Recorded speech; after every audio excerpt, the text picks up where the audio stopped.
Hi everyone. இன்னைக்கு நம்ம பச்சை பயிரில் குழம்பு எப்படி செய்யறதுன்னு தான் பார்க்க போகிறோம். அதுக்கு முன்னாடி இன்னும் என் சேனலை சப்ஸ்கிரைப் பண்ணலன்னா கண்டிப்பாக என் சேனலை சப்ஸ்கிரைப் பண்ணுங்கள். இந்த பச்சை பயிர் குழம்பு உங்களுக்கு சப்பாத்திக்கு நல்லாயிருக்கும், அதே மாதிரி சாதத்துக்கும் ரொம்பவே நல்லாயிருக்கும். இது செய்கிறதுக்கு 2 கப் பச்சை பயிறு நல்லா கழுவி ஊற வச்சுருங்க. அட்லீஸ்ட் ஒரு 3 மணி நேரமாவது ஊறணும். வெங்காயம், ஒரு பெரிய வெங்காயம் பொடி பொடியாக நறுக்குனது, 2 தக்காளி நறுக்குனது,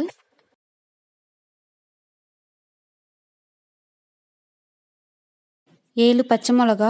உங்களுக்கு இதில் வெறும் பச்சை மிளகா மட்டும்தான் காரம், அதனால் உங்களுக்கு காரம் எவ்வளோ வேணுமோ அதுக்கேற்ற மாதிரி நீங்கள் ஆட் பண்ணிக்கோங்க. இப்போ குக்கரில் நம்ம ஊற வச்சிருக்க பச்சை பயிறு, கருவேப்பிலை ஒரு கொத்து, பச்சை மிளகா நீல வாக்கில் கட் பண்ணி வச்சிருக்க தக்காளி 2, மஞ்சத்தூள் கொஞ்சோண்டு, உப்பு தேவையான அளவு தண்ணி ஊற்றி, விளக்கெண்ணெய் இருந்ததுன்னா நீங்கள் விளக்கெண்ணெய் ஒரு 2 டீஸ்பூன் சேர்த்துக்கோங்க. இதோட எல்லாம் சேர்த்து நம்ம ஒரு 5 விசில் வர வரைக்கும் குக்கரில் வேக வைக்க போகிறோம்.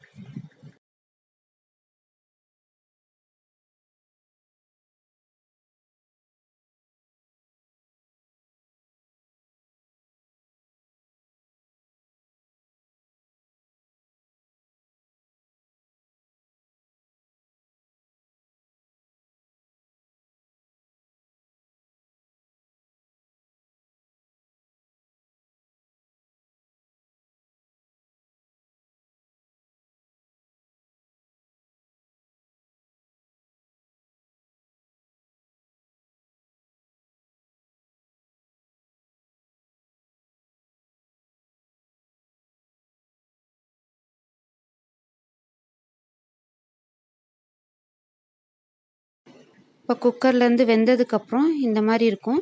இதை நல்லா நீங்கள் மத்து இருந்ததுன்னா மற்ற வச்சு நல்லா மசிச்சு விட்டுக்கோங்க. இப்போ நான் கரண்டி வச்சு நல்லா மசிச்சு விட்டுக்கிறேன். இப்போது ஒரு சட்டியில் தேங்காய் எண்ணெய் ஊற்றிக்கோங்க. தேங்காய் எண்ணெய் ஊற்றினீங்கன்னா இன்னும் உங்களுக்கு டேஸ்ட் நல்லாயிருக்கும். தேங்காய் எண்ணெய் நல்லா சூடானதுக்கப்புறம் கடுகு 1 டீஸ்பூன், ஜீரகம் 1 டீஸ்பூன்,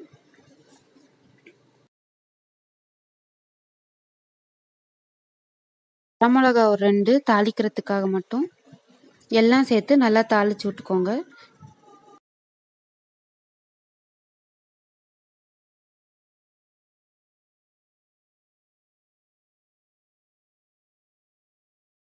நல்லா தாளிச்சதுக்கப்புறம் நம்ம பொடியாக கட் பண்ணி வச்சுருக்க வெங்காயத்தை இது கூட சேர்த்து நல்லா வதக்கி விட்டுக்கணும்.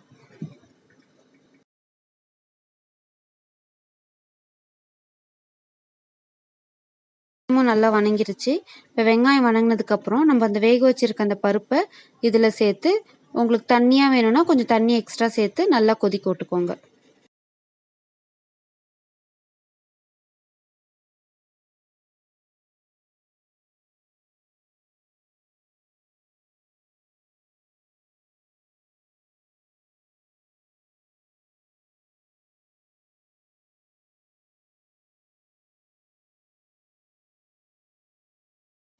இப்போ பருப்பு நல்லா கொதிச்சிருச்சு. பருப்பு நல்லா கொதிச்சதுக்கப்புறம் அடுப்பை ஆஃப் பண்ணிவிடுங்க.